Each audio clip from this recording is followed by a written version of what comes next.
И жизнь, и смерть отважного Хиллара принадлежит народу снежных гор.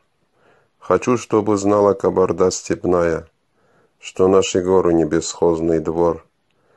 Нам эти горы предки завещали, а мы потомкам завещаем вновь, как испокон веков для нас священна за землю предков пролитая кровь. Вы, кабардинцы, не кабары, лишь от земли кабарской имя взяли. Чужая вам земля досталась, и за нее вы кровь не проливали. Вам лучше знать, откуда вы попали. Великий тюркский каганат. Кипчаки здесь на жизнь вам право дали. А кто же дал вам право воровать? И на земле между двумя морями, где вновь распался тюркский каганат, история другой страны не знала, пока Россия не утвердила власть.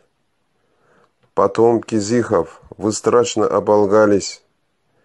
Моря и реки не смоют ваш позор. Вы в покровителях всегда нуждались. Ну а страна адыгов — полный вздор. Айдыки — это древние кипчаки, и от хазаров древние черкасы. Чужую вы историю украли, и рыцарями сказочными стали. Когда же вы поймете наконец, что зихам далеко до рыцарства и чести, и от Черкаса родившийся черкес в истории не сделает вам чести. В садах черкесских адык Ходько поет, слава Андерсена ему покоя не дает.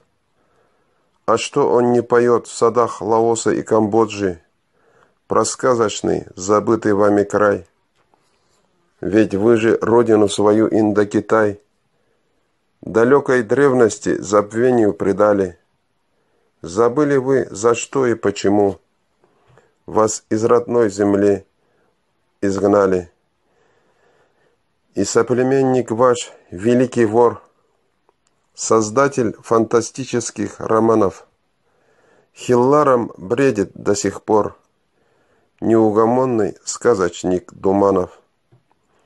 Хайса Хачиров из горного Харджурта воистину был сыном Карачая, а истина упрямая ведь штука, а ваша доля, доля воровская, гнездо сороки, Кабарда степная.